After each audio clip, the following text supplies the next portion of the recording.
ఇవాళ నవరాత్రులు రెండవ రోజు రెండో ప్రశ్న కోసం బాలా త్రిపుర సుందరి అవతారంలో మీ ముందుకి వచ్చేశాను.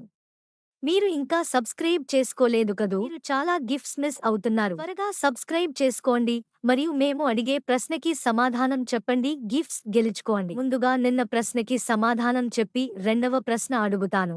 నిన్న ప్రశ్నకి సమాధానం తాటి చెట్టు. సరే, ఎలానో ఇప్పుడు చెబుతాను. తాటి చెట్టుకి తాటి ముంజలు అనే పండ్లు ఉంటాయి. అవి ఆ చెట్టు ఆకుల క్రింద వేలాడుతాయి, పిల్లలు తల్లి ఒడిలో కూర్చున్నట్లు. కాని ఆ చెట్టును తల్లి అని పిలిచినా అది తన పండ్లను చూడలేకపోతుంది, ఎందుకంటే అవి ఆకుల క్రింద దాగి ఉంటాయి. అవునా? సమాధానం తాటి చెట్టు.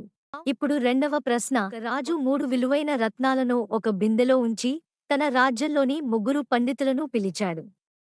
ఈ బిందెలలోని 3 రత్నాలను తీసుకుని దాచిపెట్టమని వారిని ఆదేశించాడు. ఆ పండితులు 3 రత్నాలను వేర్వేరు ప్రదేశాల్లో దాచారు. వారు దాచిన చోట్లను ఎవరికీ చెప్పకూడదు అని రాజు చెప్పాడు. కొద్దికాలం తరువాత రాజు ఆ రత్నాలను తిరిగి తెప్పించాలని నిర్ణయించాడు. కాని పండితుల 3 మరణించారు. రత్నాలను ఎక్కడ దాచారో ఎవరికీ తెలియదు.